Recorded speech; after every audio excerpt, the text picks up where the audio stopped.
So how did I do it? I joined Andreessen Horowitz. They said, come spend 9 months with us. Ben Horowitz said, spend 6 to 9 months with us. We'll pay you to think of ideas every day. Still to this day, is probably the best job I've ever had in my entire life. I spent all 9 months there, milking that for as long as I could.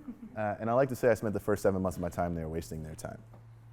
And what I mean by that is, after Twitter and then Foursquare and Andreessen Horowitz, I was trying to think of the most ambitious thing that I could build, right? I wanted to build a bank. I wanted to fix childhood obesity. I spent 4 months working on an idea to fix freight and trucking in the country, right? Yep. Only, like those are 10x ideas, yeah. Right? Those are 10x ideas. But I'm not the best person in the world to solve those problems, right?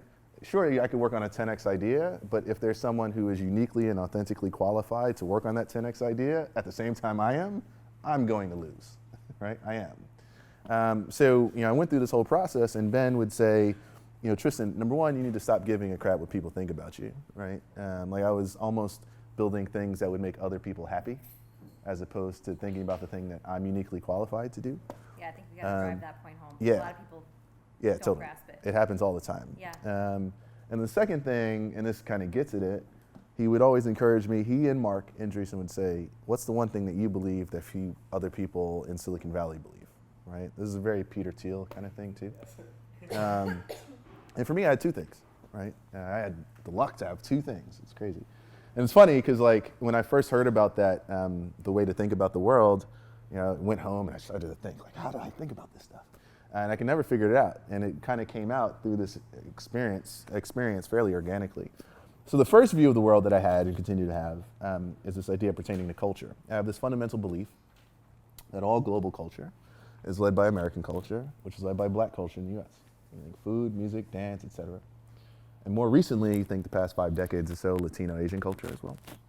And a big frustration of mine is my living in an earliest adopting region in the world, and it's knowing very little, close to nothing about the earliest adopting culture, right? Like that discord should not exist. That's crazy to me.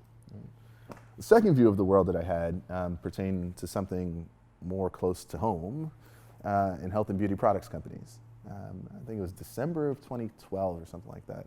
I walked down that aisle that I always have to walk down and got frustrated. And that experience goes as follows. I walk into CVS, I have to go to aisle 46. It's the ethnic aisle, right? And they say ethnic aisle, it's whatever. But it's not really an aisle, which is ironic because it's a shelf way in the back. And it's usually on the right side. Then, how like these shelves have like 4 levels? It's really only like 2 levels on the shelf at the bottom. Then I have to reach the bottom of that shelf and the package is dirty, right? And then, I always joke, but it's true.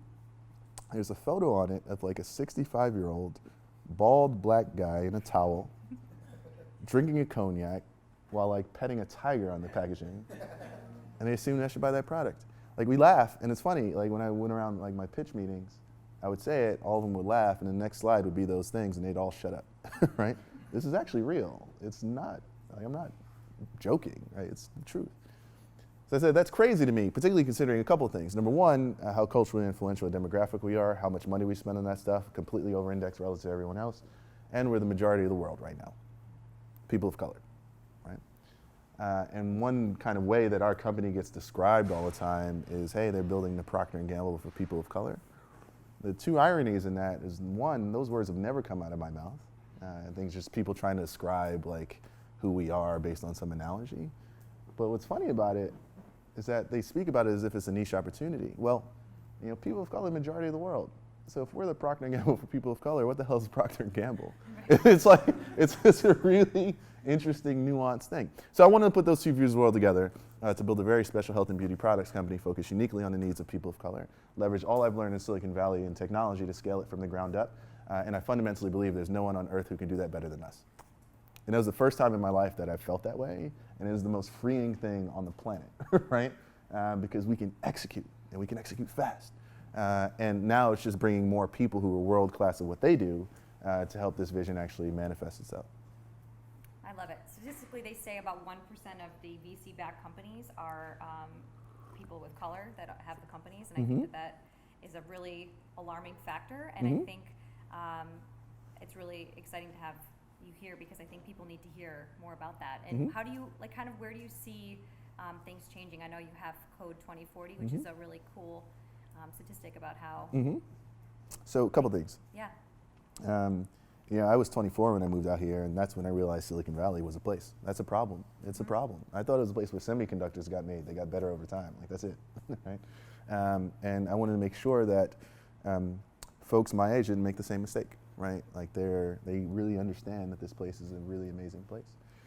I read this book. It was a book called Race Against the Machine, probably the best book that I've read in the past 5 years or so. It really talked about the state of income inequality in our country. Right? And I'm about to botch the thesis a little bit, but I think this is pretty much what he was trying to say. Gap between the rich and the poor is as stark as it's ever been. It's getting worse. It is going to get worse, et cetera. There is no more middle class. It doesn't exist. I fundamentally believe that to be true. So why is this gap widening? Right? It's because folks at the top are actually leveraging technology in ways to make them a hell of a lot more productive, so they don't need to hire anyone, right? While folks at the bottom just aren't kind of leveraging it as productively as they could be, right? Now, a lot of folks kind of at this bottom happen to be, you know, when you think about kind of persons of color in the US, who are some of the most culturally influential groups on the planet. So I had this thought, like, you know, can we actually help the most culturally influential demographic group on the planet and the best consumer group on the planet be the best producing group on the planet, right? What does that mean not only for, like, you know, this demographic group, but also America's competitiveness, right? Where the greatest consumer demographic is now the greatest producing demographic. And that demographic is going to be the majority of our country. Like, something needs to change. You know, Code 2040 was built out of that. Like, that's when the minority-majority flip happens in the country. And we want to at least prepare the Valley for that shift. Why is it important? This isn't charity. You know, we treat this as if it were a for-profit business. In 2040, let's assume that you were Facebook and you were going to start Facebook in the year 2040. Right? Is it Android first or iPhone first? Is it Spanish language first or is it English first? Think about that. Like, it's crazy, right? But they don't have to think about that now because it's just not the harsh reality. They will in 20 years.